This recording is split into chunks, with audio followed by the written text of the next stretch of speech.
Hey everybody, it's Flyin Ryan here with the review of the new world's smallest quadcopter.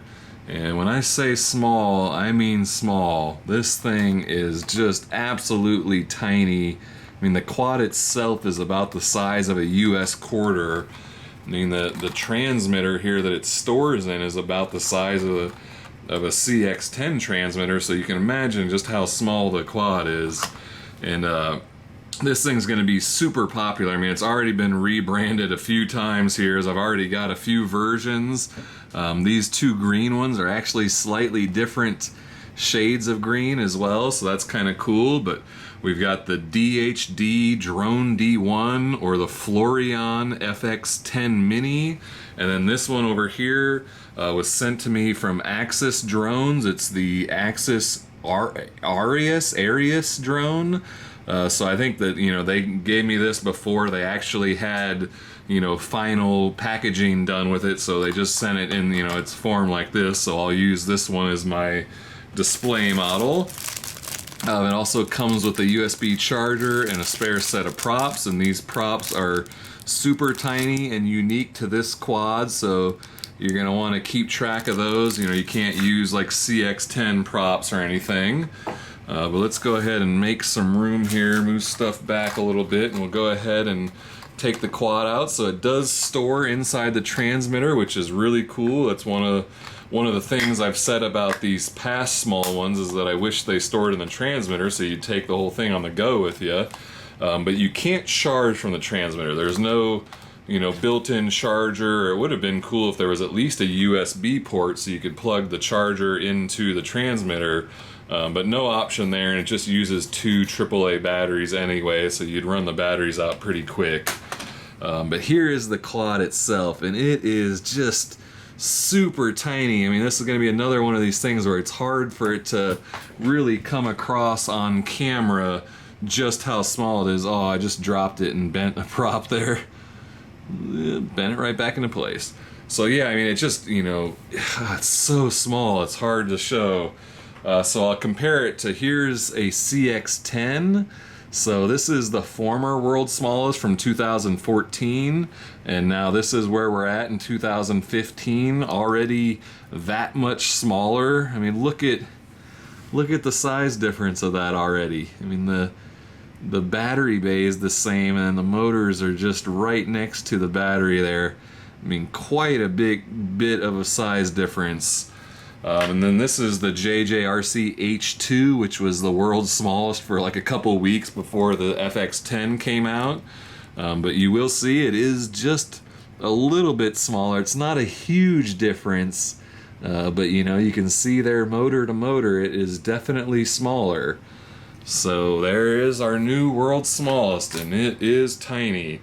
It's basically a CX-10A shrunk down. It's the same protocol, so the transmitter is the same, and then it has the same thing where you change rates by clicking the left stick, and then you've got two rates, and then the third rate is headless mode. So just like with the CX-10A, where the third rate is headless mode, that's the same in this. So I think they're using the same flight protocol.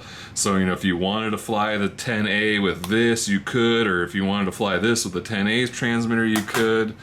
Whatever you want to do there. And then you click the right stick and move it in any direction you want, and that'll do flips. It does have LEDs out on the motor pods, which is really cool. So you've got, let's see, what do we have? Red in the back. You see those? And then blue in the front. So really cool. That was one of the complaints I had about the H2, is it just has one red LED. And so this is even smaller and has the LEDs out on the arms. So really neat. And this actually flies really well. Just like, the CX-10A does, this thing is nice and stable and smooth in flight and nice and precise. So just really impressive. I mean, it's not just small and that's the only thing that makes it cool. It's actually a good flying quad too. So really impressive all around on this one. Let's see, is there anything else to say? Oh, recalibration is just like with the CX-10, so you've got left stick down to the left and right stick up to the left, and that'll recalibrate the accelerometer. It is an 800, or an 80, not 800, 80 milliamp hour internal battery, and like I said, you've got to charge off a computer or an adapter or whatever. You can't charge off of this. It takes about 25 minutes to charge, so pretty decently fast charge time. And you get about 3 minute and 50-second flights with like a 15-second LVC warning, so a little bit over 4-minute long flights, so pretty decently long for how small it is. I think that does cover all the details. Yep, looks like it. Alright, well, yeah, that's that, so let's go take it for a flight. Alright, this is the flight review of the new world's smallest quadcopter, and got a few different versions of it here. Go ahead and take it out of the case and get her ready to go and take her for a spin.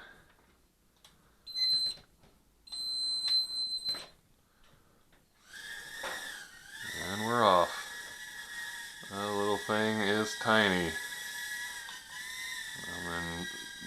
Medium rates or whatever, which is the highest rate you can fly normally in. Third rate is headless mode. So there's our yaw rate. Not super fast, but it's good enough. You kind of can't really do a funnel per se. That's about as good as I've got. Just a really tight banked turn, basically. Let's do some flips. Really fast, tight flips.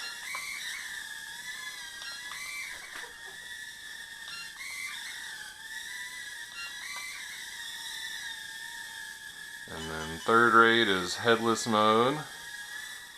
So, you know, the direction's always relative to the stick regardless of which way the quad's actually facing. I'm doing full yaw right now, so you can see how slow it yaws in headless mode. Very, very slow yaw. I think they do that to help keep it from losing its orientation too fast, so you can't just go crazy spinning around. We'll go back to normal flying. Oops. Forgot which lights were forward.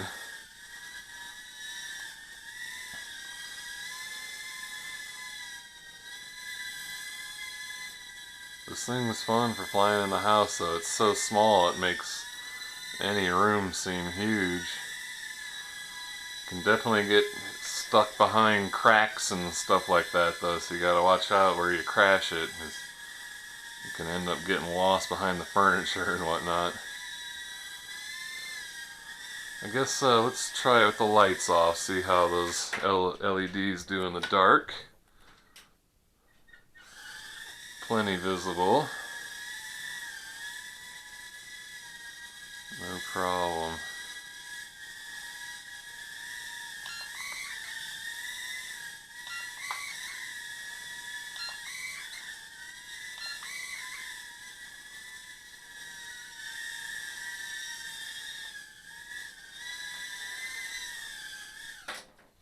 Alright, turn the lights back on.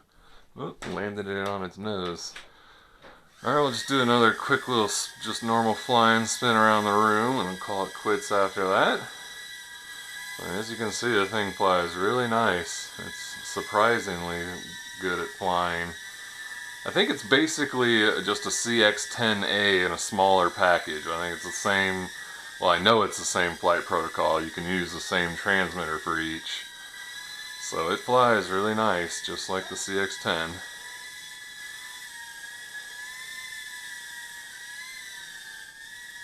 Alright, well, I think that was a pretty good demo. Take her in for a landing.